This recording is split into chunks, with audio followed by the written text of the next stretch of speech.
कपड़े धोने वाली बहू। शादी के पहले से ही विभा को कपड़े धोने का बड़ा शौक था।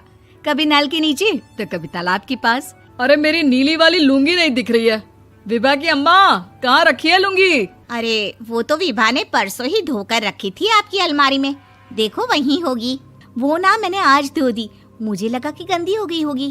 अरे कैसे गंदी हो गई थी? उसे तो मैंने पहना भी नहीं। हे भगवान, इस लड़की के कपड़े धोने की आदत से परेशान हो गया हूँ मैं। जितना तो घर में राशन नहीं आता, उससे कहीं ज्यादा डिटर्जेंट पाउडर का खर्चा है। इसकी शादी करवा दो, शादी जाए अपने घर में ही करे काम, फिर चाहे घर के कपड़े धोने हो या पूरे गांव के। हाँ ठीक बोल रही हूँ, देखता हूँ मैं कोई लड़का। वो दिन भी आ जाता है जब विभा को देखने लड़के वाले आ जाते हैं। लड़की मुझे अच्छी लगी। होने वाली सास कहती है, बेटी अगर कुछ पूछना है तो पूछ लो।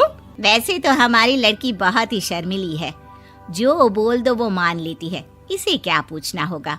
अरे कैसी बात कर रही हो माँ, मुझे इन लोगों के घर रहना है, सवाल तो कई है। हाँ हाँ बेटा, पूछ लो ना, क्या पूछना है। आप लोगों के घर कपड़े कौन धोता है? सास का मुंह बन जाता है। देखो, अगर तुम ये कहना चाहती हो कि तुम्हें कपड़े धोने नहीं आते तो सुन लो, कपड़े मैं ही धोती हूँ, लेकिन तुम्हारे आ जाने के बाद मैं रुमाल तक नहीं धोऊंगी। अरे चुप रहना भाग्यवान, बहू बेचारी घर आई नहीं, उसे डराना शुरू कर दिया। वो क्या है ना बिटिया, अभी तक तो ये कल्लू की माँ ही धोती थी, लेकिन अब तुम्हारे पापा तो दहेज में वॉशिंग मशीन देंगे ही। तभी विभा की माँ बोल पड़ती है, सवाल भी पूछा तो क्या। वैसे भाई साहब, मशीन की तो फिर भी कपड़े धोने की कैपेसिटी होती है। मतलब जो बिटिया दे रहे हैं ना विभा, इसे कपड़े धोने का बहुत शौक है। ये आप लोगों के क्या, आस पड़ोस गांव मोहल्ले सबके कपड़े धो दे और उफ तक ना करे। बाहर देखा नहीं आपने कितने कपड़े सूख रहे हैं? सब हमारी बिटिया ने ही तो धोए हैं। बस भी करो ना माँ, शर्म आ रही इतनी तारीफ सुनकर। और तो और एक दाग निकाल कर दिखाओ तो मान जाओ। हाँ अच्छा, माफ करना बेटा, मैंने गलत समझा। हमें तो रिश्ता बहुत पसंद है। और ऐसे जुड़ जाता है रिश्ता कपड़े धोने का शौक रखने वाली विभा का। उसकी शादी हो जाती है कोयला फैक्ट्री में काम करने वाले कल्लू के साथ। शादी के बाद अचानक विभा चिल्लाती हुई सास के पास आती है। सासू माँ, अरे सासू माँ कहाँ है आप? ये तो धोखा है, धोखा दिया आप लोगों ने मुझे।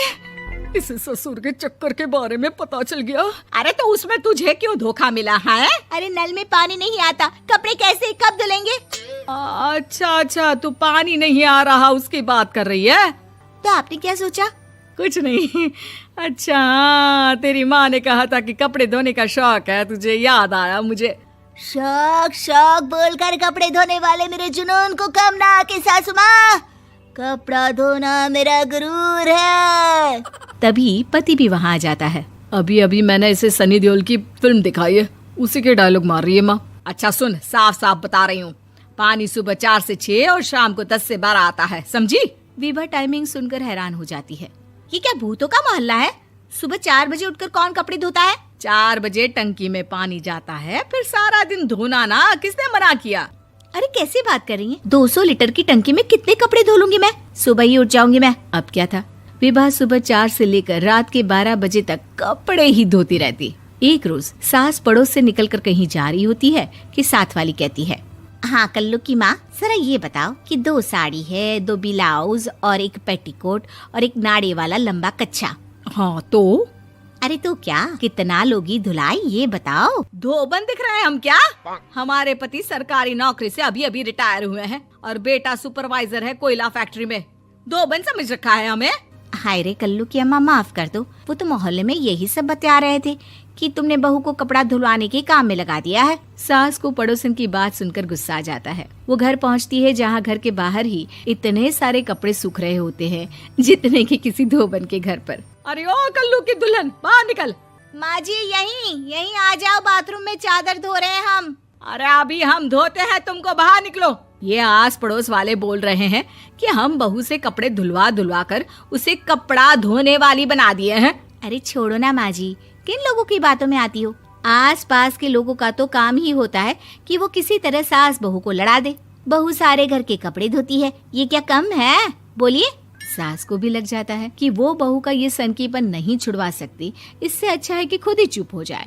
एक रोज सास और बहू मंदिर जाते हैं, जहाँ सास की साड़ी वहाँ खड़ी भीख मांगने वाली से मिलती है। माँ जी क्या बात है, आपकी साड़ी उस भिखारन से कितनी मिल रही है ना? हाँ हाँ देखो तो, दोनों की साड़ी मिल रही है। क्या बात है कल्लू की अम्मा, तुम खुद को तो अफसर की बीवी बताती हो और ऐसी सिंपल सी प्लेन साड़ी पहनकर घूमती हो। सिंपल और प्लेन नहीं है ये साड़ी। तो क्या सोने के धागे से फूल बने हैं? कुछ भी सासू माँ, कुछ भी। हाँ बने थे इस साड़ी में सोने के धागे से फूल। मेरे पति लेकर आए थे मद्रास से स्पेशली मेरे लिए 10,000 की। ताहे भाई साहब इस भिखारन के लिए भी सेम टू सेम साड़ी लेकर आए होंगे 10,000 की। सास उस वक्त तो कुछ नहीं कहती, लेकिन बहू के साथ घर आती है और अलमारी से एल्बम निकाल कर लाती है। ये साड़ी देख रही है, ये वही साड़ी है जिसे मैंने अभी पहना था। इस साड़ी में ये जो चमकदार फूल दिख रहे हैं ना, ये सोने के धागों से काढ़े गए हैं। लेकिन तू लोकल वॉशिंग मशीन ब्रश से घिस घिस कर सारे फूलों को निकाल कर साड़ी प्लेन कर दी। मुझे माफ कर दीजिए सासू माँ। और तो और, जब मैंने तुझे तेरी गलती के लिए कुछ नहीं कहा, लेकिन तूने तो सबके सामने मेरा मजाक ही बना दिया। क्यों? बहू को समझ में आ जाता है कि अब से उसका कपड़े धोना बंद।